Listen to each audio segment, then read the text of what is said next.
ਹਬੀਬ ਅਹਿਮਦ ਖਾਨ ਮੇਰਾ ਨਾਂ ਜੀ। ਤੇ ਵਾਲਦ ਸਾਹਿਬ ਦਾ ਨਾਮ? ਮੁਹੰਮਦ ਸ਼ਰੀਫ ਖਾਨ ਉਹਨਾਂ ਦਾ ਨਾਂ ਸੀਗਾ। ਤੇ ਦਾਦਾ ਜੀ ਦਾ? ਦਾਦਾ ਜੀ ਦਾ ਮੁਹੰਮਦ ਹਸਨ ਖਾਨ। ਮੁਹੰਮਦ ਹਸਨ ਖਾਨ। ਹਾਂਜੀ, ਕਾਨੂੰਗੋ ਰਿਟਾਇਰ ਥੇ ਉਹ। ਠੀਕ ਹੈ, ਸਮਝ ਗਏ। ਇਹ ਜਿਹੜੇ ਤੁਹਾਡੇ ਭਾਈ ਹੋਰੀ ਬੈਠੇ ਨੇ ਇਹਨਾਂ ਦਾ ਕੀ ਨਾਮ? ਇਹ ਰਾਣਾ ਅਲਤਾਫ ਅਹਿਮਦ ਖਾਨ ਹੈਡਮਾਸਟਰ ਰਿਟਾਇਰਡ ਹੈ ਇੱਥੇ। ਇਹ ਕਿਹੜੀ ਜਗ੍ਹਾ ਹੈ ਜਿੱਥੇ ਅਸੀਂ ਬੈਠੇ ਹਾਂ? ਅਸੀਂ ਹੁਣ ਗੋਜਰੇ ਬੈਠੇ ਹਾਂ ਜਿਸ ਵੇਲੇ। ਸਮਝ ਗਏ। ਮਹਿੰਦੀ ਮਹੱਲਾ ਸਮਝ ਲਓ, ਇਮਾਮੀਆ ਕਾਲੋਨੀ ਸਮਝ ਲਓ।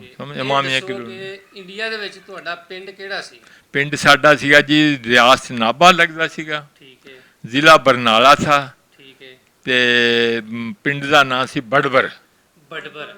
12 ਨੰਬਰਦਾਰ ਸੀ ਪਿੰਡ ਦੇ। ਬੜਬਰ ਸੀ। ਉਹਦੇ ਆਲੇ ਦੁਆਲੇ ਕਿਹੜੇ ਕਿਹੜੇ ਪਿੰਡ ਸੀ? ਉਹਦੇ ਆਲੇ ਦੁਆਲੇ ਜੀ ਪਹਿਲਾਂ ਤਾਂ ਖੁਦੇ ਸ਼ਹਿਰ ਸੀ ਕਿਸਮ ਦਾ। ਬੜਬਰ। पोस्ट चौकी भी, पुलिस चौकी भी थी, डाक खाना भी था, बाजार भी था, सुनियारे भी थे, करियाने की दुकाना माल भी आंदा था गड्ढियां तो उस जमाने च, क्योंकि कारा मोटर तो नहीं सी उस वेले। ते मतलब इर्द गिर्द साढ़े 12 पिंड थे। की नाम सी पिंडां दे? पिंडां दा ना किसी का तकीपुर था, किसी का ना सनाम, किसी का ना संगरूर। संगरूर रियासत थी।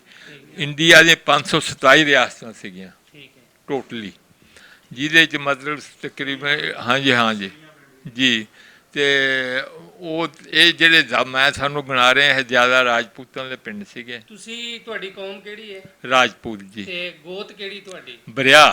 ਬਰਿਆ ਗੋਤ ਹੈ ਤੇ ਰਾਜਪੂਤ ਕੌਮ ਹੈ। ਹਾਂਜੀ। ਜਦੋਂ ਵੰਡ ਹੋਈ, ਪਾਕਿਸਤਾਨ ਬਣਿਆ, ਉਦੋਂ ਤੁਹਾਡੀ ਉਮਰ ਕਿੰਨੀ ਸੀ? ਮੈਂ ਉਦੋਂ ਤਕਰੀਬਨ 10 ਸਾਲ ਦਾ ਥਾ। ਠੀਕ ਹੈ। ਚੌਥੀ ਕਲਾਸ 'ਚ ਪੜ੍ਹਦਾ ਥਾ। 2 ਮਹੀਨੇ ਦੀ ਛੁੱਟੀਆਂ ਸੀਗੀਆਂ।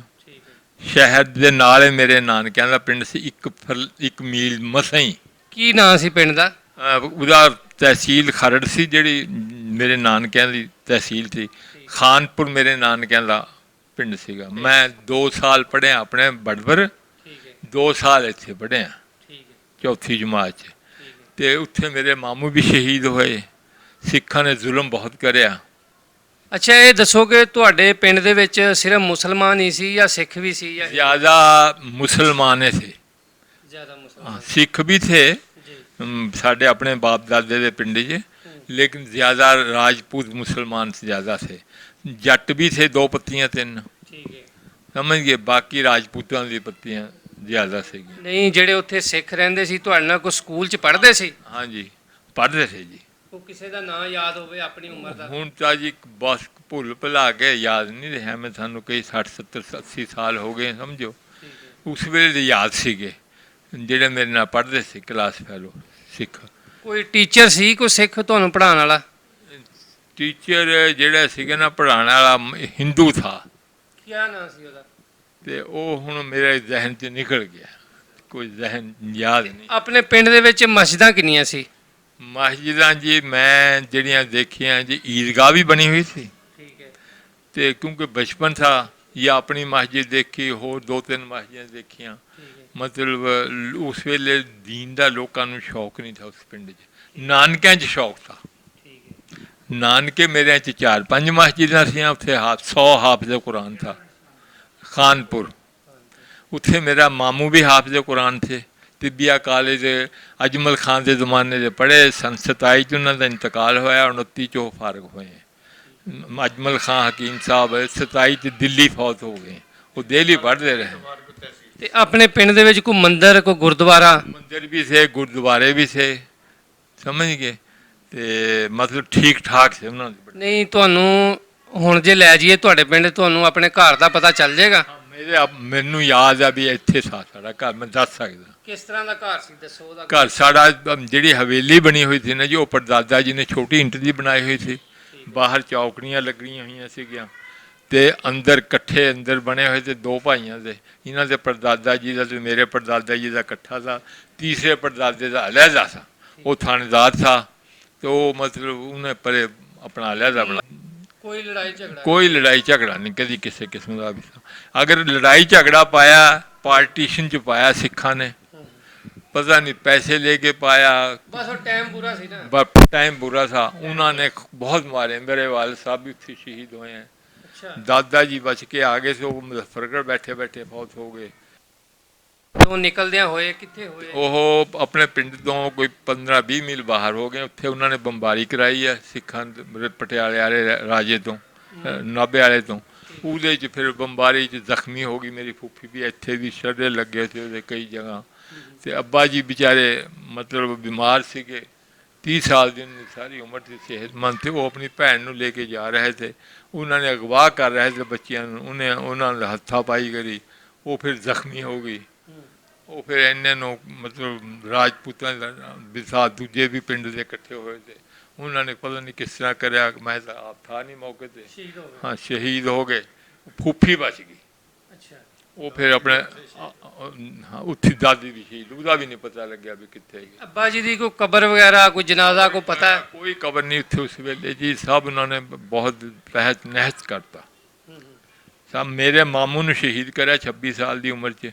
ਉਹ ਕੁੰਡਾ ਲਾ ਰਿਹਾ ਸੀ ਬਾਹਰ ਦਾ ਖਾਨਪੁਰ ਤੋਂ, ਮਤਲਬ ਖੈੜ ਜਾਣੇ ਵਾਸਤੇ 1 ਮੀਲ ਦਾ ਫਾਸਲਾ, ਪੱਕੀ ਸੜਕ ਸੀ। ਉਹ ਪਿੱਛੋਂ ਉਹਦੇ ਬਰਛੇ ਮਾਰੇ ਜਾ ਕੇ, ਉਹ ਮਾਰ ਕੇ ਰੁੜ ਗਿਆ। ਉੱਚੀ ਜਗ੍ਹਾ ਸੀ, ਉਹ ਰੁੜ ਕੇ ਆ ਕੇ ਥੱਲੇ ਬੈਠ ਕੇ ਨਾਲ ਆ ਗਿਆ ਸਾਡੀ ਦੇ ਨਾਨਕਿਆਂ ਦੀ। ਉਹਨਾਂ ਨੇ ਉਹੀ ਛੱਪਰ ਗੇਰ ਕੇ ਰਾਤ ਨੂੰ ਫੂਕਤਾ ਉਹਨੂੰ। ਸਵੇਰ ਨੂੰ ਸਾਡੇ ਮਾਮਾ ਜੀ, ਕਿਉਂਕਿ ਕਾਉਂਸਲਰ ਸੀ, ਮੈਂਬਰ ਸੀ ਖਰੜ ਦੇ, ਉਹ ਚੌਧਰੀ ਬੰਦੇ ਸੀ, ਉਹਨਾਂ ਦਾ ਦੋਸਤ ਆ ਗਏ। ਉਹ ਸੁਬਾਹ ਫੌਜ ਨੂੰ ਉਹਨਾਂ ਦਾ ਮਾਮਿਆਂ ਜੀ ਦਾ ਨਾਂ ਕੀ ਸੀ ਖਰੜ ਵਾਲੇ? ਹਕੀਮ ਹਾਫਿਜ਼ ਅਬਦੁਲ ਅਲੀਮ ਖਾਂ ਇੱਥੇ ਫੌਤ ਹੋਏ। ਅੱਛਾ, ਜਿਹੜੇ ਖਰੜ ਦੇ ਤੁਹਾਡੇ ਮਾਮੂ ਜੀ ਸਨ ਹਕੀਮ ਹਾਫਿਜ਼ ਅਬਦੁਲ ਅਲੀਮ, ਰਾਣਾ ਫਾਰੂਕ ਸਾਹਿਬ ਉਹਨਾਂ ਦਾ ਬਰਖੁਰਦਾਰ ਹੈ, ਜਿਹੜਾ ਵਜ਼ੀਰ ਰਿਹਾ। ਅੱਛਾ, ਐਮਐਨਏ ਰਾਣਾ ਫਾਰੂਕ ਐਮ ਹਾਂਜੀ, ਸਾਕਾ ਬੇਟਾ ਉਹਦਾ।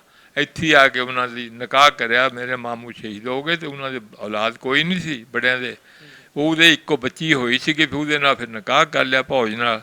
ਉਸ ਤੋਂ ਇਹ ਬੱਚੇ ਹੋਏ। 4 ਭੈਣਾਂ ਹੋਈਆਂ, ਇਹ 4 ਭਾਈ ਹੋਏ। 2 ਭਾਈ ਮਰ ਗਏ, 2 ਭਾਈ ਜ਼ਿੰਦਾ ਰਹੇ। ਅੱਛਾ, ਜਦੋਂ ਪਾਕਿਸਤਾਨ ਬਣਿਆ, ਵੰਡ ਹੋਈ, ਤੁਹਾਨੂੰ ਕਿਵੇਂ ਪਤਾ ਚੱਲਿਆ? ਤੁਸੀਂ ਤੇ ਛੋਟੇ ਮੈਨੂੰ ਸੀ। ਰਾਤ ਨੂੰ ਐਲਾਨ ਹੋਇਆ, ਸਵੇਰੇ ਪਤਾ ਚੱਲ ਗਿਆ ਵੀ ਪਾਕਿਸਤਾਨ ਬਣ ਗਿਆ। ਕਿਉਂਕਿ ਉੱਥੇ ਸਾਡਾ ਮਤਲਬ ਜਿਹੜਾ ਰਾਣਾ ਸਾਹਿਬ ਉਹੀ MPA ਬਣ ਰਿਹਾ ਸੀਗਾ। ਉਹਦਾ ਕੀ ਨਾਮ ਸੀ? ਹਾਫਿਜ਼ ਮੁਹੰਮਦ ਯਾਸੀਨ, ਜਿਹੜਾ ਉਸ ਟਾਈਮ MLA ਬਣਦਾ ਸੀ। MNA ਵਾਸਤੇ ਇਲੈਕਸ਼ਨ ਲੜ ਰਿਹਾ ਹਾਫਿਜ਼ ਕਾਂਗਰਸ ਵੱਲੋਂ। ਹਾਫਿਜ਼ ਹਾਫਿਜ਼ ਦਾ ਯਾਸੀਨ, ਯਾਸੀਨ। ਮੁਹੰਮਦ ਯਾਸੀਨ। ਉਹਨਾਂ ਦਾ ਪੂਰੀ ਫੈਮਿਲੀ ਨੇਕ ਸੀ, ਮਤਲਬ ਪੂਰਾ।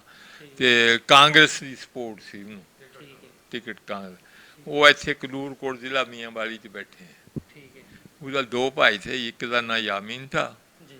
ਉਹ ਤੇ ਮਤਲਬ ਉਲਟ ਪਾਸੇ ਸੀਗਾ। ਬੰਬਈ ਪਹਿਲਾਂ ਐਕਟਰਾਂ 'ਚ ਕੰਮ ਕਰਦਾ, ਫਿਰ ਛੱਡਿਆ ਸੀ। ਸਮਝ ਗਏ। ਉੱਥੇ ਸਾਲ 2 ਸਾਲ ਲਾ ਕੇ ਫਿਰ ਉਹਦੇ ਮਾਂ ਬਾਪ ਬਹੁਤ ਨੇਕ ਸੀ, ਕੁਰਾਨ ਸ਼ਰੀਫ ਪੜ੍ਹਾਉਂਦੇ ਸੀ ਬੱਚਿਆਂ ਨੂੰ ਵੀ। ਮਾਂ ਵੀ ਬਹੁਤ ਨੇਕ ਸੀ। ਉਹਨਾਂ ਨੇ ਲਾਨ ਤਾਨ ਕਰੀ। ਉਹ ਤੇ ਫਿਰ ਤੁਹਾਨੂੰ ਜਦੋਂ ਪਤਾ ਚੱਲਿਆ, ਤੁਸੀਂ ਆਪਣੇ ਘਰੋਂ ਕਿਸ ਟਾਈਮ ਨਿਕਲੇ? 27ਵੀਂ ਰਾਤ ਥੀ ਜੀ। ਠੀਕ ਹੈ। ਉਸ ਦਿਨ ਰਮਜ਼ਾਨ ਸ਼ਰੀਫ ਦਾ ਮਹੀਨਾ, ਜਿਸ ਦਿਨ ਐਲਾਨ ਹੋਇਆ 14 ਅਗਸਤ। ਅੰਗਰੇਜ਼ੀ ਦੀ 14 ਅਗਸਤ ਸੀ, 27 ਰਮਜ਼ਾਨ ਮੁਬਾਰਕ ਸਾ। ਤੇ ਸਾਨੂੰ ਸਵੇਰੇ ਹੀ ਪਤਾ ਚੱਲ ਗਿਆ ਵੀ, ਕਿਉਂਕਿ TV ਉਸ ਵੇਲੇ ਥਾ ਹੀ ਨਹੀਂ। ਇੱਕ ਪ੍ਰਿੰਸੀਪਲ ਥਾ, ਹੈਡ ਮਾਸਟਰ, ਉਹਦੇ ਮਤਲਬ ਰੱਖੀ ਸੀ TV, ਉਹਦਾ ਬੈਟਰੀ ਦਾ ਰੇਡੀਓ। ਉੱਥੋਂ ਵੀ ਐਲਾਨ ਸੁਣ ਲਿਆ। ਨਾਲੇ ਸਾਓ ਸਾਡੇ ਕਬਰਸਤਾਨ ਦੇ ਪਤਾ ਲੱਗ ਗਿਆ ਕਿ ਪਾਕਿਸਤਾਨ ਬਣ ਗਿਆ, ਐਲਾਨ ਹੋ ਗਿਆ। ਫਿਰ ਤੁਸੀਂ ਕਿਵੇਂ? ਰਮਜ਼ਾਨ ਸ਼ਰੀਫ ਤੋਂ ਬਾਅਦ ਈਦ ਸੀ। ਠੀਕ ਹੈ, ਈਦ ਨੂੰ ਇਹ ਰੌਲਾ ਪੈ ਗਿਆ, ਆ ਗਏ ਆ ਗਏ ਆ ਗਏ ਆ ਗਏ ਸਿੱਖ। ਠੀਕ ਹੈ, ਫਿਰ ਅਸੀਂ ਅਗਲੇ ਦੂਸਰੇ ਤੀਸਰੇ ਦਿਨ ਉਜੜੇ ਆਏ, ਠੀਕ ਹੈ। ਖਰੜ ਆ ਗਏ। ਕਿਸ ਟਾਈਮ ਨਿਕਲੇ ਆਪਣੇ ਘਰੋਂ ਤੁਸੀਂ? ਸੁਬਹ ਹੀ ਬਸ ਨਿਕਲਣਾ ਸ਼ੁਰੂ। ਕੋਈ ਸਮਾਨ ਗੱਡਿਆਂ ਤੇ ਲੱਦ ਕੇ ਲਿਆ ਰਿਹਾ ਵੀ ਕੀ ਉੱਥੇ ਕੀ ਸਮਾਨ ਤੁਸੀਂ ਚੁੱਕਿਆ? ਸਮਾਨ ਬਸ ਐਵੇਂ ਲਾਲਚ ਥਾ, ਆਇਆ ਤਾਂ ਕੁਛ ਵੀ ਨਹੀਂ ਹੈ। ਹੂੰ। ਬਸ ਉਹ ਸਮਾਨ ਲੈ ਕੇ ਜਾਂਦੇ ਵੀ ਕਿਹੜਾ ਅਸੀਂ ਚਲਿਆ ਜਾਣਾ ਪਾਕਿਸਤਾਨ, ਵੀ ਇੱਥੇ ਹੀ ਰਹਿਣਾ, ਸਾਨੂੰ ਕੌਣ ਕੱਢ ਸਕਦਾ। ਲੋਕਾਂ ਨੂੰ ਘੁੰਮਣ ਦੇ ਇਹੀ ਸਾਹਿਬ ਵੀ ਅਸੀਂ ਇੱਥੇ ਜੰਮੇ ਪਲੇ, ਸਾਨੂੰ ਕਿਹੜਾ ਕੱਢਣੇ ਵਾਲਾ ਹੈਗਾ। ਇਹੀ ਦਾਦਕਿਆਂ 'ਚ ਥਾ, ਇਹੀ ਨਾਨਕਿਆਂ 'ਚ ਥਾ। ਤੁਹਾਨੂੰ ਵੀ ਨਹੀਂ ਸੀ ਕਿ ਪੱਕੇ ਜਾ ਰਹੇ ਹਾਂ? ਨਾ ਨਾ, ਕੋਈ ਪਤਾ। ਰਾਤ ਨੂੰ ਉੱਥੇ ਮਤਲਬ ਰਹੇ। ਫਿਰ ਉਸ ਤੋਂ ਬਾਅਦ ਉਹਨਾਂ ਨੇ ਸ਼ਹਿਰ ਤੋਂ ਬਾਹਰ ਕੱਢਤਾ। ਕੈਂਪ ਥਾ ਉੱਥੇ, ਬਾਗ ਥਾ ਉੱਥੇ। ਸਾਨੂੰ ਕੈਂਪ ਦਾ ਨਾਂ ਕੀ ਸੀ, ਕੋਈ ਜਗ੍ਹਾ ਦਾ? ਉਹ ਜਿਹੜਾ ਬਾਗ ਥਾ ਜੀ, ਉਹ ਮਤਲਬ ਸਿੱਖਾਂ ਦੇ ਨਾਂ ਤੇ ਕੁੱਕੇ ਦਾ ਬਾਗ ਵੱਜਦਾ ਤਾ। ਇਹ ਕਿਹੜੀ ਜਗ੍ਹਾ ਤੇ ਸੀ? ਖਰੜ, ਖਰੜ ਦੇ ਵਿੱਚ ਪੱਕੀ ਸੜਕ ਦੇ ਉੱਪਰ। ਕੁੱਕੇ ਦਾ ਬਾਗ। ਹਾਂਜੀ। ਠੀਕ ਹੈ। ਤੇ ਫਿਰ 3 ਮਹੀਨੇ ਅਸੀਂ 3.5 ਮਹੀਨੇ ਕੁਰਾਲੀ ਕੈਂਪ 'ਚ ਰਹੇ, ਜਿਹੜਾ 5 ਮੀਲ ਤੇ ਸਾ ਸਟੇਸ਼ਨ। ਉੱਥੇ ਬਹੁਤ ਤਕਲੀਫਾਂ ਦਈਆਂ ਉਹਨਾਂ ਨੇ ਸਾਨੂੰ। ਉੱਥੇ ਰੋਟੀ ਵਗੈਰਾ ਦਾ ਕੀ ਇੰਤਜ਼ਾਮ ਸੀ? ਤੀਸਰੇ ਦਿਨ ਅੱਧਾ ਆਟਾ ਮਿਲਦਾ ਸੀ, ਅੱਧ ਪਾ। ਬਾਕੀ 6 ਮਾਸ਼ੇ ਮਸੂਰ ਦੀ ਦਾਲ, ਮਾਸ਼ ਮਸੂਰ ਸਾਬਤ ਮਿਲਦੇ ਥੇ। 6 ਮਾਸ਼ੇ, 6 ਤੋਲੇ ਨਹੀਂ। ਉਹਦੇ ਰਾਤ ਨੂੰ ਕਈ ਦਫਾ ਖੂਹ 'ਚ ਜ਼ਹਿਰ ਵੀ ਪਾ ਜਾਂਦੇ ਥੇ, ਜਿਹਦਾ ਨਤੀਜਾ ਹੈ ਕਿ 1,30,000 ਬੰਦੇ ਚੋਂ 95,000 ਬੰਦਾ 90,000 ਆਇਆ, 40,000 ਮਰ ਗਿਆ ਇਸੀ ਦੁੱਖ 'ਚ। ਲਗਾਤਾਰ ਇਹ ਮਰਦੇ ਥੇ। ਦੂਸਰੇ ਪਿੰਡਾਂ 'ਚ ਵੀ ਆਉਂਦੇ ਥੇ, ਕਤਲ ਹੋ ਗਏ ਜਿਹੜੇ ਵਿਚਾਰੇ, ਉਹ ਵੀ ਉੱਥੇ ਪਹੁੰਚਦੇ ਥੇ। ਫਿਰ ਇਹ ਪੋਜੀਸ਼ਨ ਹੋਈ ਕਿ ਮੈਂ ਸੁਬਾਹ ਟਰਾਇਲ ਜਾਂਦੇ ਥੇ ਨਾ, ਵਾਸ਼ਰੂਮ ਗਏ ਨਾ, ਤੇ ਦਰਖਤ ਥੇ ਅੰਬਾਂ ਦੇ ਬਾਗ ਸੀ ਜਿੱਥੇ ਅਸੀਂ ਬੈਠੇ ਥੇ। ਕੁਦਰਤ ਖੁਦਾ ਦੀ ਗਿੱਲੇ ਅੰਬ ਵੀ ਫੁੱਕਦੇ ਸੀ ਉਸ ਵਕਤ, ਇੰਨੀ ਮਤਲਬ ਅੱਲਾ ਨੇ ਕੋਈ ਰੱਖੀ ਸੀ। ਲੱਕੜੀ ਦਾ ਹੁੱਟ ਸੀ ਉਹ ਨਹੀਂ ਕੋਈ ਵੀ। ਮੈਂ ਗਿਆ, ਹਾਂ ਬਾਰਿਸ਼ਾਂ ਹੀ ਬੜੀਆਂ ਹੁੰਦੀਆਂ, ਡੇਲੀ ਬਾਰਿਸ਼ ਹੁੰਦੀ। ਮੈਂ ਗਿਆ, ਮੈਂ ਬੈਠਿਆ, ਕੁੱਤਾ ਆਇਆ, ਉਹਨੇ ਉਹ ਰਾਤ ਵਿਚਾਰਾ ਗੜਵੀ ਰੱਖ ਕੇ ਨਾ ਪੈ ਗਿਆ, ਉੱਥੇ ਉਹਦਾ ਦਮ ਨਿਕਲ ਗਿਆ। ਕੋਈ ਨਹੀਂ ਹੋਰ ਹੋਣਾ ਵਿਚਾਰੇ ਦਾ। ਤੇ ਉਹਨੇ ਸੁੰਘ ਕੇ ਨਾ, ਕੁੱਤੇ ਨੇ ਖਾਇਆ ਨਹੀਂ ਕਿਸੇ ਇੱਕ ਨੇ ਉਸ ਲਾਸ਼ ਨੂੰ। ਦੂਜੀ ਚੀਜ਼ਾਂ ਹੁੰਦੀਆਂ, ਬੰਦਿਆਂ ਨੂੰ ਨਹੀਂ ਖਾਇਆ, ਕੁੱਤਿਆਂ ਨੇ ਵੀ ਸੁੰਘ ਕੇ ਛੱਡਤਾ। ਉਹਨਾਂ ਨੂੰ ਪਤਾ ਨਹੀਂ ਕੀ ਨਫ਼ਰਤ ਹੋਈ। ਮੈਂ ਨਹੀਂ ਦੇਖਿਆ ਕੋਈ ਆਦਮੀ। ਹਾਂਜੀ, ਇੱਕ ਹਰੋਜ਼ ਦਾ ਮਤਲਬ 100-150 ਬੰਦਾ ਮਰ ਜਾਂਦਾ ਸੀ, ਕਿਉਂਕਿ ਕੈਂਪਾਂ 'ਚੋਂ ਬਾਹਰ ਬਾਗਾਂ ਵਾਲਾ ਹੋਰ ਕਈ ਪਿੰਡਾਂ 'ਚੋਂ। ਤੇ ਕੈਂਪ ਦੇ ਵਿੱਚ ਕੋਈ ਬਿਮਾਰੀ ਵਗੈਰਾ ਵੀ ਆਈ ਸੀ? ਕੋਈ ਬਿਮਾਰੀ ਨਹੀਂ ਆਈ, ਸਿਰਫ ਆਹੀ ਬਿਮਾਰੀ ਸੀ ਜਿਹੜੀ ਰਾਤ ਨੂੰ ਪਾਣੀ ਪੀ ਲਿਆ, ਜਦੋਂ ਜਲਾਬ ਲੱਗਿਆ, ਹੈਜ਼ਾ ਲੱਗਿਆ, ਮਰ ਗਏ। ਖਾਣੇ ਨੂੰ ਮਿਲਦਾ ਕੋਈ ਨਹੀਂ ਲਾ। 2 ਜ਼ਹਿਰੇ ਸੀਗੀ, 2 ਛਟਾਂਕ ਆਟਾ ਸੀਗਾ, 2 ਛਟਾਂਕ ਨਾਲ ਉਹ ਮਤਲਬ ਅਸੀਂ ਕੀ ਖਾ ਲੈਣਾ ਸੀ ਉਹਦੇ 'ਚੋਂ। ਇੱਕ ਦਿਨ ਦੀ ਮੈਂ ਤੁਹਾਨੂੰ ਦੱਸਦਾ ਆਪਣੀ ਹਰਕਤ, ਮੈਨੂੰ ਨਮਕ ਦੀ ਡਲੀ ਮਿਲ ਗਈ, ਮੈਂ ਉਹ ਪਾਣੀ 'ਚ ਪਾ ਕੇ ਖਾਈ। ਅੱਜ ਤੱਕ ਮੈਨੂੰ ਕਿਸੇ ਮਤੰਜਨ 'ਚ ਵੀ ਸਵਾਦ ਨਹੀਂ। ਆਲਾ ਤੇ ਆਲਾ ਖਾਣਾ ਖਾਏ, ਇੰਡੀਆ 'ਚ ਖਾਏ, ਹਾਂਜੀ, ਪੁਲਾਓ ਜ਼ਰਦੇ ਦੀ ਖਾਏ ਹੈ, ਘਿਓ ਵੀ ਖਾਏ ਹੈ ਦੇਸੀ, ਜਿਹੜੇ ਲੋਟਿਆਂ 'ਚ ਪਾ ਕੇ ਦਿੰਦੇ ਸੀ। ਪਰ ਨਮਕ ਜਿੰਨਾ ਸਵਾਦ ਨਹੀਂ ਆਇਆ। ਪਰ ਨਮਕ ਜਿੰਨਾ ਜਿਹੜਾ ਸਵਾਦ ਆਇਆ ਨਾ ਜੀ, ਉਹ ਮੈਨੂੰ ਹੁਣ ਤੱਕ ਨਹੀਂ ਭੁੱਲਦਾ, ਮੈਂ ਤੁਹਾਨੂੰ ਦੱਸਾਂ। ਹੈ ਜੀ। ਅੱਛਾ, ਜਿਹੜੇ ਤੁਹਾਡੇ ਵਾਲਦ ਸਾਹਿਬ ਸ਼ਹੀਦ ਹੋਏ ਤੇ ਮਾਮੂ ਹੋਏ, ਹਾਂਜੀ, ਉਹ ਜਿਹੜੇ ਲੋਕਾਂ ਨੇ ਮਾਰਿਆ, ਉਹ ਤੁਹਾਡੇ ਇਲਾਕੇ ਦੇ ਸੀ ਜਾਂ ਕੋਈ ਬਾਹਰ ਦੇ ਸੀ? ਬਾਹਰ ਦੇ ਸੀ ਆਏ, ਪਿੰਡ ਦੇ ਕਿਸੇ ਬੰਦੇ ਨਹੀਂ, ਸਿੱਖ ਆਏ थे, ਹਿੰਦੂਆਂ ਨੇ ਬੁਲਾਏ थे। ਉਹਨਾਂ ਨੇ ਅੱਲਾ ਜਾਣੇ ਪੈਸੇ ਦਾਏ ਕੀ ਕਰੇ, ਮਾਰਿਆ ਸਿੱਖਾਂ ਨੇ, ਹਿੰਦੂਆਂ ਨੇ ਨਹੀਂ ਮਾਰਿਆ। ਲੇਕਿਨ ਤੁਹਾਡੇ ਪਿੰਡ ਦੇ ਨਹੀਂ ਸਨ? ਲੇਕਿਨ ਸਾਡੇ ਪਿੰਡ ਦਾ ਨਹੀਂ ਕੋਈ ਵੀ था। ਨਹੀਂ, ਬਾਹਰ ਦੇ ਆਏ थे ਉਹ ਵੀ। ਹਾਂ, ਕਿਸੇ ਸਿੱਖ ਨੇ ਨਹੀਂ ਮਾਰਿਆ, ਜਾਣੂ ਬੰਦਾ ਕੋਈ ਨਹੀਂ। ਸਿੱਖ ਉੱਥੇ ਥੇ ਵੀ ਘੱਟੇ ਨਾਨਕਿਆਂ 'ਚ, ਇੱਕ ਅੱਧਾ ਘਰ था। ਉਹ ਇੰਨੇ ਦਲੇਰ ਨਹੀਂ ਥੇ ਕਿ ਉਹ ਮੇਰੇ ਮਾਮੇ ਨੂੰ ਮਾਰ ਦਿੰਦੇ, ਮੈਂ ਤੁਹਾਨੂੰ ਦੱਸਾਂ। ਅੱਛਾ, ਤੁਸੀਂ 3 ਮਹੀਨੇ ਕੈਂਪ 'ਚ ਰਹੇ? 3.5 ਮਹੀਨੇ। ਫਿਰ ਕੈਂਪ 'ਚੋਂ ਕਿਵੇਂ ਨਿਕਲੇ ਉੱਥੋਂ ਗੱਡਿਆਂ ਤੇ? ਇੱਦਾਂ ਨਿਕਲੇ ਵੀ ਟ੍ਰੇਨ ਤੇ ਤਾਂ ਬਾਅਦ 'ਚ ਨਿਕਲੇ ਆ, ਅਸੀਂ ਪਹਿਲਾਂ ਨਿਕਲੇ ਆ।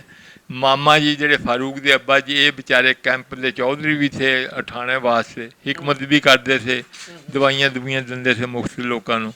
ਤੇ ਉੱਥੋਂ ਨਿਕਲੇ ਤੇ ਹਾਲੇ ਕੁਦਰਤ ਖੁਦਾ ਦੀ, ਟਰੱਕ ਦਾ ਫੌਜੀਆਂ ਦਾ ਉੱਪਰ ਬੈਠੇ ਸੀ, ਟਾਹਣਾ ਵੱਜਿਆ, ਇਹ ਸੜਕ 'ਤੇ ਆ ਕੇ ਗਿਰ ਗਏ। ਕਿਸੇ ਨੇ ਦੇਖ ਲਿਆ, ਜਾ ਕੇ ਦੌੜ ਕੇ ਦੇਖਿਆ ਤਾਂ ਹਕੀਮ ਜੀ ਪਏ, ਉਹ ਫਿਰ ਚੱਕ ਲਿਆ। ਉਹ 2-3 ਦਿਨ ਉੱਥੇ ਰਹੇ ਬੇਹੋਸ਼। ਉਸ ਤੋਂ ਬਾਅਦ ਉਹਨਾਂ ਦਾ ਠਾਕਰ ਸਿੰਘ, ਪਤਾ ਨਹੀਂ ਕੀ ਨਾਂ ਸੀ ਉਹ ਸਿੱਖ ਦਾ, ਗੰਡਾ ਸਿੰਘ, ਸਰਦਾਰ ਗੰਡਾ ਸਿੰਘ, ਉਹ ਬਹੁਤ ਦੋਸਤ ਥਾ। ਉਹ ਵਿਚਾਰੇ ਨੇ ਇੰਤਜ਼ਾਮ ਕੀਤਾ, ਅਮਰੀਕਨ ਹਸਪੀਟਲ 'ਚ ਲਿਆ ਕੇ ਐਡਮਿਟ ਕਰਾ ਦਿੱਤਾ। ਕਿਹੜੀ ਜਗ੍ਹਾ ਤੇ? ਅੰਬਾਲਾ ਛਾਉਣੀ, ਸਮਝ ਗਏ। ਉੱਥੇ ਬਹੁਤ ਆਲਾ ਇੰਤਜ਼ਾਮ ਥਾ, ਜਿਸ ਤਰ੍ਹਾਂ ਹੁਣ ਇੱਥੇ ਹਸਪੀਟਲ ਹੈ। ਜਿੰਨਾ ਉਹ ਦਾਖਲ ਕਰਾਇਆ ਸੀ ਉਹਨਾਂ ਦਾ ਸਿੱਖ ਦਾ? ਆਪਣੇ ਗੰਡਾ ਸਿੰਘ, ਸਰਦਾਰ ਗੰਡਾ ਸਿੰਘ, ਬਹੁਤ ਦੋਸਤ ਥੇ। ਇਹ ਤੁਹਾਡੇ ਮਾਮੂ ਜੀ ਦੇ ਦੋਸਤ, ਦਵਾਈ ਦੂਈ ਵੀ ਲੈਣ ਆਉਂਦੇ ਥੇ, ਉਸ ਤਰ੍ਹਾਂ ਵੀ ਤਾਲੁਕਾ, ਪਿੰਡ ਵੀ ਜਾਂਦੇ ਥੇ। ਹਾਂਜੀ, ਕਿਰਾਏ ਦੇ ਲੋਕ। ਅਸਲ ਇਸ ਤਰ੍ਹਾਂ ਸੀ ਕਿ ਜਿਹੜੇ ਖਾਨਦਾਨੀ ਲੋਕ ਸੀ ਨਾ, ਤੇ ਕਿਰਾਏ ਦੇ ਲੋਕ ਕਹਿ ਲਓ ਜਾਂ ਕਿਰਾਏ ਦੇ ਕਾਤਲ ਕਹਿ ਲਓ ਜਾਂ ਘਟੀਆ ਲੋਕ ਕਹਿ ਲਓ, ਜਿਹੜੇ ਲੋਕ ਅੱਛੇ ਸਿੱਖ ਸਨ ਉਹ ਕੰਮ ਵੀ ਆਏ ਨੇ। ਜਿਵੇਂ ਤੁਸੀਂ ਕਹਿ ਰਹੇ ਹੋ ਕਿ ਸਰਦਾਰ ਗੰਡਾ ਸਿੰਘ, ਉਹਨਾਂ ਨੇ ਸਾਡੇ ਮਾਮੂ ਜੀ ਦੀ ਬੜੀ ਖਿਦਮਤ ਕੀਤੀ, ਐਡਮਿਟ ਕਰਾਇਆ। ਹਾਂ, ਐਡਮਿਟ ਅੱਜ ਵੀ ਕਰਾਇਆ। ਤੁਸੀਂ ਉਹਨਾਂ ਨੂੰ 70 ਸਾਲ ਗੁਜ਼ਰਨ ਦੇ ਬਾਵਜੂਦ ਹਾਂਜੀ, ਯਾਦ ਕਰਦੇ। ਤੇ ਦੇਖੇ ਹੋਏ ਸੀ ਜੀ। ਉਹਨਾਂ ਦੀ ਅੱਜ ਵੀ ਇਹ ਤੁਹਾਡੀ ਵੀਡੀਓ ਲਾਈਵ ਵੇਖੀ ਜਾ ਰਹੀ, ਅੱਜ ਵੀ ਉਹਨਾਂ ਦੀ ਫੈਮਿਲੀ 'ਚ ਕੋਈ ਨਾ ਕੋਈ ਬੱਚਾ ਹਾਂਜੀ। ਮੌਜੂਦ ਹੋਏਗਾ। ਹਾਂਜੀ। ਕੋਈ ਉਹਨਾਂ ਦੇ ਬੱਚਿਆਂ ਨੂੰ ਬਾਕੀ ਕੋਈ ਸਾਡੇ ਆਪਣੇ ਖਾਨਦਾਨ 'ਚ ਵੀ ਬੜੇ ਬਹਾਦਰ ਬੰਦੇ थे, क्योंकि वो पुलिस च भी थे, कोई SHO लग गया था, कोई हेड कंस्टेबल था, उन्होंने पर असला लाइसेंस भी था, उन्होंने बंदे मारे भी हैं। मेरे ताया जी अब्दुल रशीद खां ਆਪਣੇ ਦਫਾ ਦੇ ਵਿੱਚ अपने दफा में उन्होंने ना ताया भी मेरे चाचा दाद भाई थे अब्बा जी के, बहुत दलेर थे, सुक्के पतले जे देखे, लेकिन उन्होंने काफ़ी जेड़ा हथ आ गया सिख हिंदू उन्होंने मारने की कोशिश करी, डरे ਜਦੋਂ ਮਾਰ ਰਹੇ ਨੇ ਨਾ ਫਿਰ ਦਫਾ ਦੇ ਵਿੱਚ ਤੇ ਕਰਨਾ ਹੀ ਪੈਂਦਾ, ਬੰਦੇ ਨੂੰ ਮਰਨਾ ਪੈਂਦਾ। ਦਲੇਰ ਸੇ ਦਲੇਰ ਤੇ ਫਿਰ ਅਸਾਂ ਕਿ ਉਹ ਲੁਕ ਕੇ ਬਚੇ, ਫਿਰ ਲੋਕ ਉਹਨਾਂ ਦੇ ਦੁਸ਼ਮਣ ਬਣ ਕੇ ਵੀ ਇਹਨੂੰ ਮਾਰੋ ਪਹਿਲਾਂ, ਫਿਰ ਕੱਢੇ, ਫਿਰ ਡਸਕਾ ਇੱਕ ਪਿੰਡ ਸੀ ਉੱਥੇ ਆ ਕੇ ਕੈਂਪ ਲੱਗਿਆ।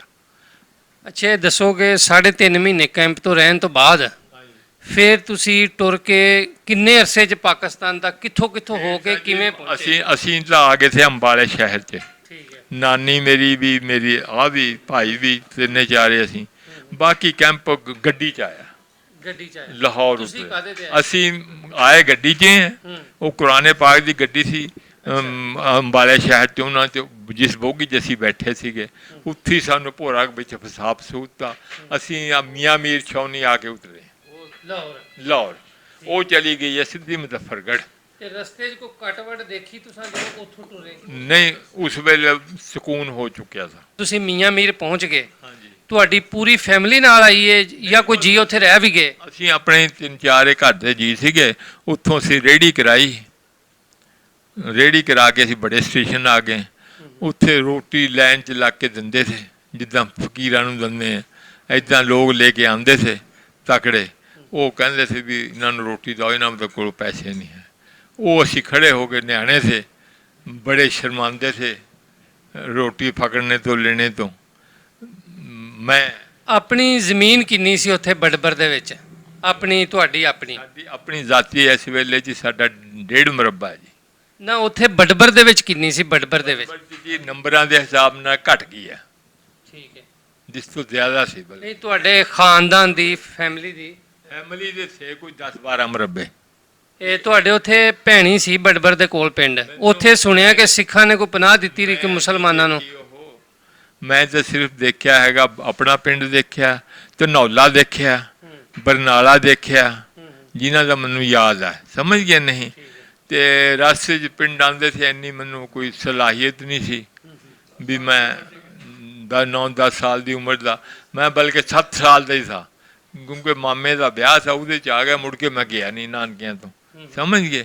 ਤੇ ਪੈਦਲ ਮੈਂ ਤੁਰ ਕੇ ਆਇਆ, 4 ਮੀਲ ਤੇ ਸਾਡਾ 5 ਮੀਲ ਪੈਦਲ ਤੁਰਨਾ ਪੈਂਦਾ ਤਾਂ, ਫਿਰ ਆ ਕੇ ਅਸੀਂ ਧਨੌਲੇ ਤੋਂ ਤਾਂਗੇ ਪਕੜਦੇ ਸੀ, ਤਾਂਗੇ 'ਚ ਬੈਠ ਕੇ ਬਰਨਾਲੇ ਆਉਂਦੇ, ਉੱਥੋਂ ਗੱਡੀ ਮਿਲਦੀ ਸੀ। ਅੱਛਾ ਇਹ ਦੱਸੋ ਕਿ ਲਾਹੌਰ ਜਦੋਂ ਤੁਸੀਂ ਆ ਗਏ, ਲਾਹੌਰ ਤੋਂ ਬਾਅਦ ਅਗਲਾ ਸਟਾਪ ਤੁਹਾਡਾ ਕਿੱਥੇ ਹੋਇਆ? ਫਿਰ ਅਸੀਂ ਰਾਤ 4 ਦਿਨ ਉੱਥੇ 5-6-8 ਦਿਨ ਬੈਠੇ ਰਹੇ, ਟਿਕਟ ਨਹੀਂ ਮਿਲਿਆ ਸਾਨੂੰ। ਫਿਰ ਅਸੀਂ ਅਗਲਾ ਸਟਾਪ, ਮੇਰੇ ਮਾਮੂ ਜਿਹੜੇ ਥੇ ਨਾ ਆਪਣੇ ਫਾਰੂਕ ਦੇ ਅੱਬਾ ਜੀ, ਇਹ ਵਿਆਹੇ ਤੇ 486 ਚੱਕ, ਆ 486 ਤਹਿਸੀਲ ਸਮੁੰਦਰੀ 'ਚ, ਉਹਨਾਂ ਨੂੰ ਇਹੀ ਵਹਿਮ ਥਾ ਵੀ ਅਸੀਂ ਉੱਥੇ ਆਪਣੇ ਚੱਲਦੇ ਆਰਾਮ ਕਰੂੰਗੇ, ਕਿਉਂਕਿ ਦਿਮਾਗੀ ਮਰੀਜ਼ ਸੇ, ਉਹ 2-3 ਸਾਲ ਰਹੇ हैं, फिर जाके किसी सेट होए। चोट बहुत बड़ी ज़्यादा लगी थी, अल्लाह ने जिंदगी थी उन्होंने बख्शी, पता नहीं साड़ी वजह थी अल्लाह ने। ਫਿਰ ਤੁਸੀਂ ਸਮੁੰਦਰੀ ਆ ਗਏ? ਸਮੁੰਦਰੀ ਆ ਗਏ ਅਸੀਂ, ਕੰਜਵਾਣੀ ਉਤਰੇ ਆ ਰਾਤ ਨੂੰ, ਜਿਹਦੀ ਗੱਡੇ 'ਚ ਸਾਨੂੰ 486 ਗਾਉਂ 'ਚ ਰਹੇ 2-2.5 ਮਹੀਨੇ ਉੱਥੇ। ਫਿਰ ਚੀਚਾਵਦਨੀ ਆ ਗਏ, ਚੀਚਾਵਦਨੀ ਰਾਏ ਇਕਬਾਲ ਸਾਹਿਬ ਉਹਨਾਂ ਦੇ ਬੜੇ ਦੋਸਤ ਥੇ, ਰਾਏ ਨਿਆਜ਼ ਸਾਹਿਬ, ਜਿਨ੍ਹਾਂ ਦੇ ਬੇਟੇ ਇੱਕ ਮਰ ਗਿਆ ਇੱਕ ਹੈ। ਜਦੋਂ ਬਾਅਦ 'ਚ ਉਹਨਾਂ ਨੇ ਵਿਆਹ ਕਰਾਇਆ, ਉਸ ਵੇਲੇ ਔਲਾਦ ਨੇ ਹੱਕ ਨਵਾਏ, ਇਹ ਬਾਅਦ 'ਚ ਕਰਾਇਆ। ਇਹ ਉਹੀ ਵਿਚਾਰੇ ਸਾਨੂੰ ਖਰਚਾ ਦਿੰਦੇ ਰਹੇ ਜੀ, 100 ਰੁਪਏ ਮਹੀਨੇ ਦਾ, ਸਮਝ। ਉਸ ਵੇਲੇ 100 ਰੁਪਏ 'ਚ ਸਾਡਾ ਗੁਜ਼ਰ ਦਾਲ ਰੋਟੀ ਦਾ ਹੋ ਜਾਂਦਾ। ਅੱਛਾ ਤੇ ਤੁਸੀਂ ਹਰਦੋ ਸਹਾਰਨ ਕਦੋਂ ਗਏ? ਹਰਦੋ ਸਹਾਰਨ ਤਾਂ ਜੀ ਬਹੁਤ ਦੇਰ ਬਾਅਦ ਆਏ ਹਾਂ, 1953 'ਚ। ਹਰਦੋ ਸਹਾਰਨ ਤਹਿਸੀਲ ਵਜ਼ੀਰਾਬਾਦ ਜ਼ਿਲ੍ਹਾ ਗੁਜਰਾਂਵਾਲਾ। ਵੇਲੀ ਲੱਖੇ ਰਹੇ, ਅੱਛਾ ਉੱਥੇ ਵੀ ਮੇਰੇ ਤਾਇਆ ਜੀ ਰਹੇ, ਅਸੀਂ ਤਾਂ ਗੋਜਰੀ ਰਹੇ। ਅੱਛਾ ਇੱਥੇ ਹੀ ਆ ਗਏ ਸਨ 50 'ਚ, 49 ਐਂਡ ਦਸੰਬਰ ਸਨ 49 'ਚ, ਸਮਝ ਗਏ। ਤੁਹਾਡੇ ਜਿਹੜੇ ਦਾਦਾ ਜੀ ਨੇ ਜਾਂ ਤਾਏ ਚਾਚੇ, ਉਹਨਾਂ ਦਾ ਪੂਰਾ ਫੈਮਿਲੀ ਬੈਕਗ੍ਰਾਉਂਡ ਦੱਸੋ ਨਾ। ਉਹਨਾਂ ਦਾ 3 ਦਾਦੇ ਸੀਗੇ, ਠੀਕ ਹੈ, ਤੇ ਤਿੰਨੇ ਦਾਦੇ ਜਿਹੜੇ ਸਾਡੇ ਆਪਣੇ ਉਹ ਕਾਨੂੰਗੋ ਰਿਟਾਇਰਡ ਸੀਗੇ। ਇਹ ਕੀ ਨਾਮ ਸਨ ਉਹਨਾਂ ਦੇ ਦਾਦਿਆਂ ਦੇ? ਦਾ ਨਾਮ ਸੀਗਾ ਵਲੈਤ ਹੁਸੈਨ ਖਾਂ, ਠੀਕ ਹੈ, ਇੱਕ ਦਾ ਨਾਂ ਸੀ ਮੁਹੰਮਦ ਯਾਕੂਬ ਅਲੀ ਖਾਂ, ਠੀਕ ਹੈ। ਮੇਰੇ ਦਾਦੇ ਦਾ ਨਾਂ ਸੀ ਮੁਹੰਮਦ ਹਸਨ ਖਾਂ, ਇਹਨਾਂ ਦੇ ਪੜਦਾਦੇ ਦਾ ਨਾਂ ਸੀ ਇਹ ਯਾਕੂਬ। ਰਾਣਾ ਸਾਨੂੱਲਾ ਖਾਂ ਦੇ ਪੜਦਾਦੇ ਦਾ ਨਾਂ ਸੀ ਯਾਕੂਬ ਅਲੀ ਖਾਂ। ਯਾਕੂਬ ਅਲੀ ਖਾਂ। वैसे भी इबादत गुजार भी थे, हिकमत भी करते थे, ਉੱਥੀ ਹੋ ਗਏ। ਸਾਰੇ ਹਾਂ, ਇੱਕ ਸਿਰਫ ਮੇਰਾ ਦਾਦਾ ਇੱਥੇ ਆ ਕੇ ਫੌਤ ਹੋਇਆ, ਉਹ ਵੀ ਚੰਦ ਦਿਨੇ ਰਿਹਾ। ਉਹ ਸਾਨੂੰ ਦੇਖਣ ਜਾਂਦਾ ਸੀ ਵੀ ਮੇਰੇ ਪੋਤੇ ਸ਼ਾਇਦ ਆ ਗਏ ਹੋਣ। ਠੀਕ ਹੈ। ਇੱਕੋ ਪੁੱਤ ਸੀ ਉਹਨਾਂ ਦਾ, ਇੱਕ ਧੀ ਸੀ, ਧੀ ਬਚ ਗਈ, ਪੁੱਤ ਉੱਥੇ ਸ਼ਹੀਦ ਹੋ ਗਿਆ ਸੀ। ਲੱਖੇ ਪਛਾਣਾ ਨਾ ਫਲਾਣੇ ਯਾਮੀਨ ਖਾਂ ਹੈ, ਉੱਥੇ ਨਹੀਂ ਛੱਡਣਾ, ਯੂਸਫ ਅਲੀ ਖਾਂ ਪਾ ਛੱਡਣਾ, ਸਹੀ। ਕਿਉਂਕਿ ਉਹ ਸ਼ਰਾਬੀ ਡਰਿੰਕਰ थे ਉਸ ਜ਼ਮਾਨੇ 'ਚ, ਉਹਨਾਂ ਨੂੰ ਇਤਮਾਦ ਨਹੀਂ ਸਾਹਿਬ, ਹਾਲਾਂਕਿ ਸਕਾ ਭਤੀਜਾ ਸੀ, ਸਹੀ। ਲੇਕਿਨ ਉਹ ਕਹਿੰਦੇ ਯੂਸਫ ਅਲੀ ਖਾਨ ਨੇਕ ਆਦਮੀ ਹੈ, ਸਗੇ ਭਾਈ। ਯੂਸਫ ਅਲੀ ਖਾਂ ਕਿਹਦੇ ਬੇਟੇ ਸਨ? ਇਹ ਵੀ ਮਤਲਬ ਯਾਕੂਬ ਖਾਨ ਦੇ ਬੇਟੇ ਸੀ। ਤੇ ਇਹਨਾਂ ਦੇ ਬੇਟੇ ਸਨ ਅਬਦੁੱਲਾ ਖਾਨ ਸਾਹਿਬ। ਇਹਨਾਂ ਦੇ, ਹਾਂ, ਇਹਨਾਂ ਦੇ ਪੜਦਾਦਾ ਜੀ। ਹਾਂ, ਉਹ- ਸਭ ਤੋਂ ਬੜਾ ਅਬਦੁਲ ਖਾਲਿਕ ਖਾਨ ਲਾਹੌਰ ਰਹਿੰਦਾ, ਉਹ ਹਯਾਤ ਹੈ। ਠੀਕ ਹੈ, ਇਹ ਉਸ ਤੋਂ 5 ਸਾਲ ਛੋਟੇ ਥੇ। ਠੀਕ ਹੈ, ਇਹਨਾਂ ਨੂੰ 16 ਸਾਲ ਹੋ ਗਏ ਮਰਿਆ ਨੂੰ, 14-15 ਸੰਨ 3 'ਚ ਇੰਤਕਾਲ ਹੋਇਆ ਇਹਨਾਂ ਦਾ। ਠੀਕ ਹੈ। ਤੇ ਉਸ ਸੇ ਛੋਟਾ ਮੇਰਾ ਬਹਿਨੋਈ ਹੈ, ਉਹ ਉਹਨਾਂ ਤੋਂ 4 ਸਾਲ ਛੋਟਾ, ਉਹ ਕਿੱਥੇ ਰਹਿ ਰਹੇ ਨੇ? ਉਹ ਜ਼ਿਆਉਲ ਹੱਕ ਸਿੰਧ 'ਚ। ਸਿੰਧ ਰਹਿ ਰਹੇ। ਇਹਨਾਂ ਨੂੰ ਨਨਿਆਲ ਦੀ ਵੀ ਜ਼ਮੀਨ ਮਿਲੀ ਸੀ, ਉਹ ਨਨਿਆਲ ਦਾ ਰਕਬਾ ਇਹ ਉੱਥੇ ਲੈ ਕੇ ਚੱਕ ਕੇ, ਅਸੀਂ ਨਹੀਂ ਲੈ ਕੇ ਗਏ, ਸਾਡਾ ਉੱਥੇ ਹੀ ਸਹਾਰਨ ਚੱਠੇ, ਕਿਉਂਕਿ ਅਸੀਂ ਹਵੇਲੀ ਤੇ ਹੀ ਉੱਜੜ ਕੇ ਨਾ ਪਰੇਸ਼ਾਨ ਹੋਏ ਸੀ ਬਹੁਤ। ਜ਼ਮੀਨ ਨਹੀਂ ਸਾਨੂੰ, ਉੱਥੇ 75 ਕਿੱਲੇ ਸੀ, ਇੱਥੇ 37 ਕਿੱਲੇ ਰਹਿ ਗਏ, ਆਹ ਰੁਪਈਏ ਚ 98 ਮਿਲ ਗਏ। 98 ਮਿਲ ਗਈ। ਫਿਰ ਇੱਥੇ ਮਸਾਇਲ ਬੜੇ ਬਣੇ। ਦਾਦਾ ਜੀ ਦਾ ਠੀਕ ਹੈ। ਯੂਸਫ ਅਲੀ ਖਾਨ, ਉਹਨਾਂ ਨੂੰ ਪੜ੍ਹਾਇਆ ਸੀ ਉਹਨਾਂ ਨੇ, ਪਟਵਾਰੀ ਲਵਾਇਆ। ਉਹ ਅਹਿਸਾਨਮੰਦ ਥੇ ਵੀ ਸਾਡੇ ਮੇਰੇ ਤਾਇਆ ਦੀ ਮੇਰੀ ਮਾਂ ਮਰ ਗਈ ਸੀ, ਰਿਸ਼ਤੇਦਾਰੀ ਕਹਿੰਦਾ ਵੀ ਮੈਂ ਪਹਿਲਾਂ ਰਿਸ਼ਤਾ ਦਿੰਦਾ ਤੁਹਾਨੂੰ। ਮੈਨੂੰ ਕਹਿਣ ਲੱਗੇ ਜੇ ਨਹੀਂ ਤੁਸੀਂ ਲੈਣਾ ਤੇ ਮੈਨੂੰ ਦਿਓ, ਫਿਰ ਮੈਂ ਆਪਣੀ ਭੈਣ ਦੇ ਦਿੱਤੀ। ਅੱਛਾ, ਇਹ ਦੱਸੋਗੇ ਜਦੋਂ ਤੁਸੀਂ ਉੱਥੋਂ ਆ ਗਏ, ਇੱਥੇ ਰਹਿਣ ਲੱਗ ਗਏ, ਤੁਹਾਡਾ ਕਦੇ ਆਪਣਾ ਪਿੰਡ ਵੇਖਣ ਨੂੰ ਜਾਂ ਜਾਣ ਨੂੰ ਦਿਲ ਨਹੀਂ ਕੀਤਾ? ਤਿੰਨ ਬੈਠਣ ਨੂੰ ਤਾਂ ਹੀ ਦੇਖਣ ਜਾਣ ਨੂੰ ਦਿਲ ਕਰਦਾ ਜਦ ਉੱਥੇ ਸੁਖੀ ਹੋਏ।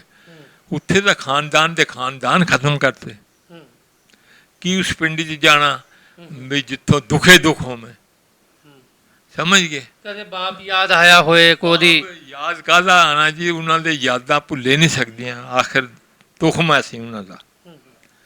ਜਦ ਤੁਖਮ ਹੋਵੇ ਕਿਸੇ ਦਾ ਵੀ ਹੋਵੇ, ਤੁਹਾਡਾ ਹੋਵੇ ਮੇਰਾ ਹੋਵੇ, ਉਹ ਮਤਲਬ ਪੜ੍ਹੇ ਲਿਖੇ ਬੰਦੇ ਥੇ, ਉਹਨਾਂ ਦੀ ਜ਼ੁਬਾਨ ਵੀ ਦੂਜੇ ਪਿੰਡ ਵਾਲਿਆਂ ਪੱਤੀਆਂ ਵਾਲਿਆਂ ਨਾਲੋਂ ਅਲੱਗ ਸੀ, ਜਾਹਿਲਾਨਾ ਨਹੀਂ ਸੀ, ਕਿਉਂਕਿ ਯੂਪੀ ਦਾ ਨਿਕਾਲ ਸੀ, ਤਹਿਜ਼ੀਬ ਉਹਨਾਂ ਦੀ ਬਹੁਤ ਉਹ ਸੀ।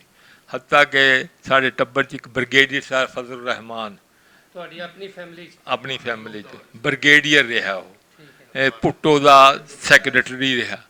ਉਹਨੇ ਭੁੱਟੋ ਦੇ ਥੱਪੜ ਮਾਰਿਆ ਸੀ। ਭੁੱਟੋ ਨੇ ਸ਼ਿਕਾਇਤ ਕੀਤੀ ਅਯੂਬ ਕੋਲ ਕਿ ਮੈਂ ਇਹਦਾ ਸੈਕਟਰੀ ਮਤਲਬ ਮੇਰਾ ਹੋ ਕੇ ਇਹਨੇ ਮੇਰੇ ਨਾਲ ਕਰਿਆ। ਉਹਨੇ ਕਿਹਾ ਬਈ ਤੂੰ ਮਾਜ਼ਰਤ ਕਰ ਲੈ, ਕੋਈ ਗੱਲ ਨਹੀਂ, ਤੇਰਾ ਹੋਆ। ਉਹਨੇ ਕਿਹਾ ਮੈਂ ਰਿਜ਼ਾਈਨ ਸੰਭਾਲ, ਮੈਨੂੰ ਤੇਰੀ ਬ੍ਰਿਗੇਡੀਅਰ, ਹਾਂ ਰਾਣਾ ਛੱਡਤਾ ਉਹਨੇ। ਅਖੀਰ ਜਨਾਬ ਉਹ ਅਮਰੀਕਾ ਚਲਿਆ ਗਿਆ। ਮੈਂ ਉਹਨੂੰ ਆਪ ਦੇਖਿਆ, ਮੈਂ ਪਿੰਡੀ ਗਿਆ ਸੰਨ 60 ਦੀ ਨੌਕਰੀ ਵਾਸਤੇ। ਉਹਨੂੰ ਕੋਈ ਮਤਲਬ ਉਥਾਏ ਨਹੀਂ ਵੀ ਕਿਸੇ ਕਿਸਮ ਦਾ, ਨਾ ਰਜਪੂਤਾਂ 'ਚ ਰਿਹਾ, ਅੰਗਰੇਜ਼ ਲੋਕਾਂ 'ਚ ਰਿਹਾ।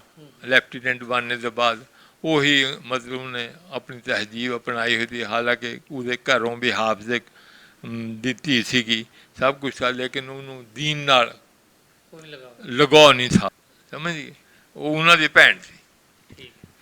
ਅੱਛਾ, ਇਹ ਦੱਸੋ ਕਿ ਖੁਸ਼ੀ ਗਮੀ ਦੇ ਵਿੱਚ ਜਿਵੇਂ ਵਾਲਿਦ ਸਾਹਿਬ ਨੇ, ਮਾਮਾ ਜੀ ਤੁਹਾਡੇ ਸ਼ਹੀਦ ਹੋ ਗਏ, ਯਾਦ ਤੇ ਆਉਂਦੇ ਨੇ ਨਾ ਹਰ ਮੌਕੇ ਤੇ, ਕੋਈ ਖੁਸ਼ੀ ਹੋਵੇ ਕੋਈ ਗਮੀ ਹੋਵੇ? ਹਾਂਜੀ, ਯਾਦ ਜੀ ਇੰਨੀ ਯਾਦ ਹੈ ਕਿ ਮਾਮਾ ਜੀ ਨੇ ਸਾਨੂੰ ਸੰਭਾਲਿਆ, ਠੀਕ ਹੈ। ਉਹਨਾਂ ਨੇ ਸਾਡੀ ਇੱਜ਼ਤ ਮਹਿਫੂਜ਼ ਰੱਖੀ। ਵਾਲਦਾ ਸਾਡੀ ਜਵਾਨ ਥੀ, ਮੈਂ ਹੀ ਬੜਾ ਥਾ, ਉਹ 30 ਸਾਲ ਦੀ ਸੀ ਜ਼ਿਆਦਾ ਤੋਂ ਜ਼ਿਆਦਾ। ਉਸੀ ਵਿਚਾਰਿਆਂ ਦੇ ਉਹਨਾਂ ਨੇ ਕਿੱਥੇ ਸਾਨੂੰ ਜਾਣ ਨਹੀਂ ਦਿਆ, ਕਿਸੇ ਰਿਸ਼ਤੇਦਾਰ ਪਾ ਨਹੀਂ ਗਏ, ਨਾ ਸਾਡੀ ਵਾਲਦਾ ਜਾਣਾ ਚਾਹੁੰਦੀ ਸੀ ਵੀ ਕੋਈ ਕਹੇ ਵੀ ਨਿਕਾਹ ਕਰ ਲਓ, ਫਲਾਣਾ ਕਰ ਲਓ। ਉਸ ਜ਼ਮਾਨੇ ਹੀ ਇਹੋ ਜਿਹਾ ਸੀਗਾ, ਲੇਕਿਨ ਉਹ ਖੁਦ ਵੀ ਨਹੀਂ ਜਾਣਾ ਚਾਹੁੰਦੇ ਸੀ ਕਿ ਵੀ ਮੇਰਾ ਇੱਕ ਭਾਈ ਹੈ, ਮੈਂ ਇਹਦੇ ਨਾਲ ਹੀ ਰਹਿਣਾ। ਉਹਨਾਂ ਨੇ ਹੱਥ ਰੱਖਿਆ ਜਿੰਨਾ ਹੋ ਸਕਦਾ ਸੀ। ਹੁਣ ਉਹਦੇ ਪੁੱਤ ਵੀ ਸਾਡੇ ਨਾਲ ਬੜਾ ਤਾਲੁਕ ਰੱਖਦੇ।